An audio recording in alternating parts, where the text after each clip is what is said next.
Ferrari just found a legal trap that gives it more downforce without losing speed, and the FIA is about to ban it by 2027? The problem with what Ferrari has done is not simply that it's fast.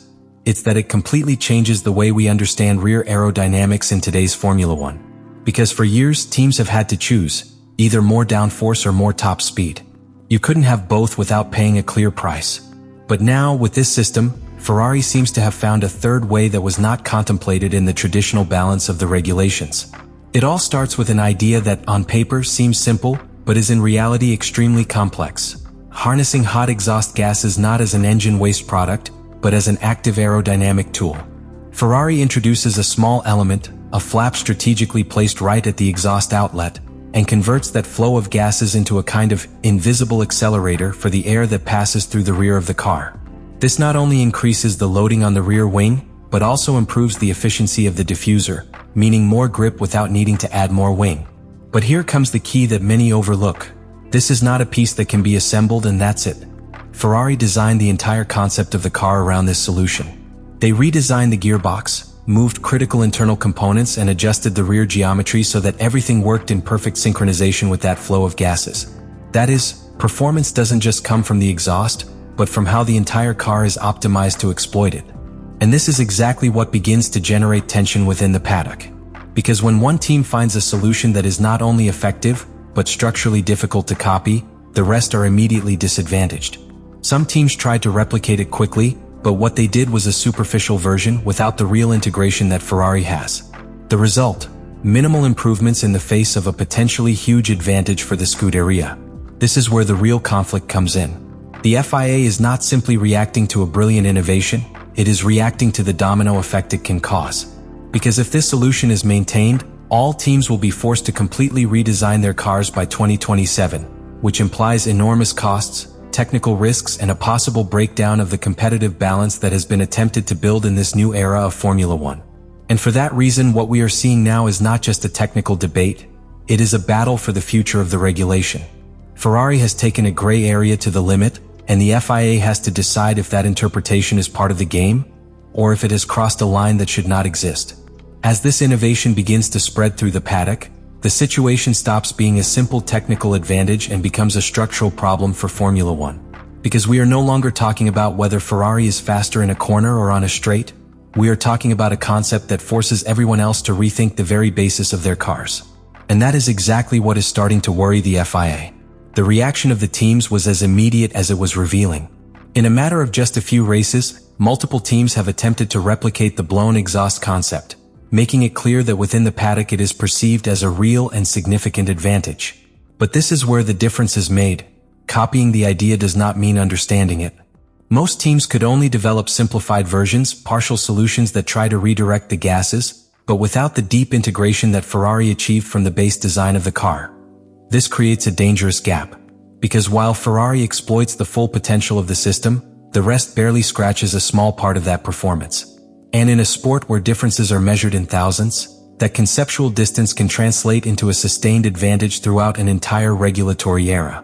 This is where the FIA begins to see the real risk. It's not just that Ferrari has been brilliant, it's that it has opened a door that can get out of control. If all teams are forced to follow this path, technical development will become increasingly more extreme, more expensive, and more complex. And that collides directly with one of the current pillars of Formula One: cost control and competitive equality. But there is something even more delicate. These types of solutions, based on exploiting gray areas of the regulations, can trigger a technical war similar to those we have already seen in the past. Teams constantly looking for limit interpretations, increasingly aggressive developments, and a regulation that always arrives too late to stop it. For this reason, within the FIA, the debate is no longer just about whether this system is legal today, but rather whether it should exist tomorrow. The evaluation for 2027 is born precisely from that concern, to cut off the problem before it becomes the new standard. Because if it is consolidated, there will be no going back. And this is where the tension reaches its peak. Ferrari has done exactly what Formula One rewards: innovate, find performance where others don't see it. But at the same time, that same innovation is pushing the sport into terrain that the FIA does not want to tread again. What is at stake is no longer a piece, nor a specific advantage. It is the technical direction of the entire category. And at this point, the decision made will not only affect Ferrari, but all the teams that will have to decide if they pursue this idea, or if they prepare for a future where it will never be consolidated. And this is where everything converges in a decision that can change the course of modern Formula One. Because after all the analysis, all the controversy and all the pressure from the paddock, the FIA can no longer remain in a neutral zone. You have to choose.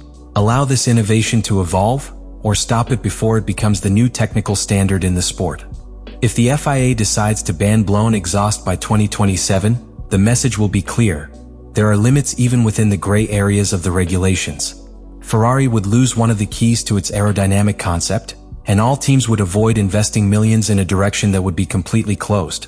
It would be a preventive decision, designed to maintain technical and economic control of the championship. But it would also open an uncomfortable debate. To what extent is innovation being punished? Because Ferrari has not cheated. He has interpreted the regulations better than anyone. He has taken an idea to the limit, and has shown that that limit was perhaps poorly defined. And that is precisely what makes this situation so delicate. Now, if the FIA decides to allow it, the scenario changes radically. What today is an exclusive advantage of Ferrari would become an obligation for everyone. Teams would have to redesign their cars from the ground up, adapt their architectures, invest massive resources, all to not be left behind in a new technical war focused on the use of exhaust gases. And that could completely break the balance that has been tried to build in this modern era of Formula One. At that point, the domino effect would be inevitable. More development, more complexity, more differences between teams, and probably a new technological escalation that would once again separate the big ones from the small ones. So the real question is no longer whether Ferrari has been brilliant. That's clear. The real question is, can Formula One allow this kind of innovation to lead the way for the future? Because what is at stake is not just a technical solution.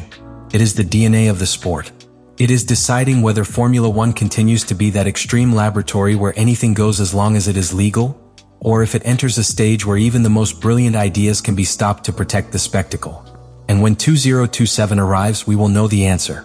But until then, Ferrari has already done the most difficult thing, forcing everyone, including the FIA, to react. At this point, the story no longer revolves solely around Ferrari or its innovation. Now all the focus shifts to what happens behind the closed doors of the FIA. Because while on the track we see attempts at copying and adaptations against the clock, off it a much quieter battle is taking place, but infinitely more decisive: the redefinition of the technical regulations for 2027. The really interesting thing is that the FIA does not act impulsively. Before making a decision of this magnitude, analyze the impact from all possible angles. It not only evaluates whether the blown exhaust system is legal under current regulations, but also what consequences would allow its evolution over the coming years. And this is where Ferrari's FTM begins to be seen not as an isolated innovation, but as the potential start of a new technical trend that could dominate an entire era. Within this analysis, a key factor appears: scalability. If this solution continues to be developed, it will not remain a simple flap or a one-time improvement. Teams would begin to design entire cars around the flow of exhaust gases, optimizing each rear surface to interact with that jet of hot air. This would lead to increasingly extreme designs, more dependent on specific configurations and, above all, much more difficult to control from the regulations. And here arises one of the FIA's biggest fears: losing technical control of the championship. Because when one direction of development becomes dominant, the regulation stops being a guide and becomes a constant pursuit of solutions that are always one step ahead.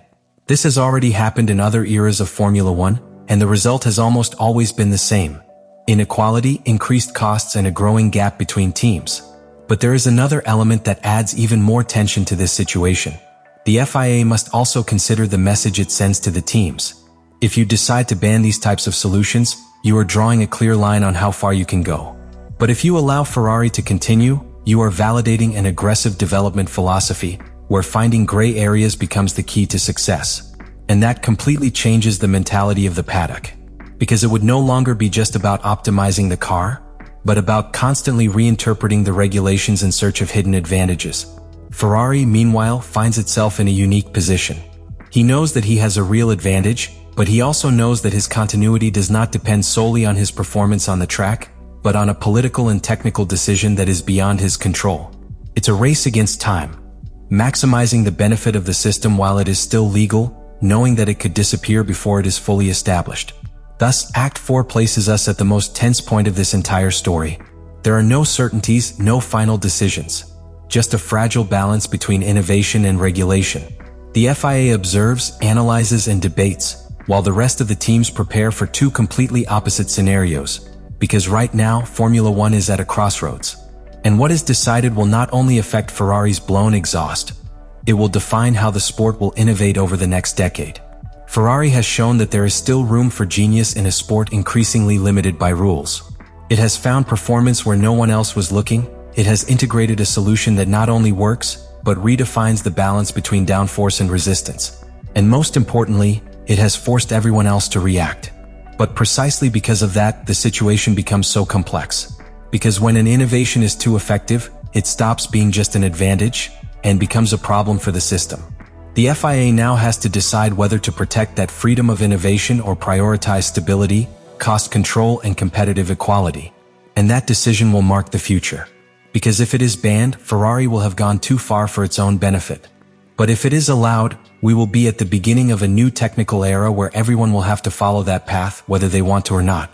In the end, this story is not just about an escape. It is about the limits of Formula One. How far we can innovate before the sport itself says enough is enough. And what happens with this decision by 2027 will define exactly that. Let me know in the comments what you think about all this.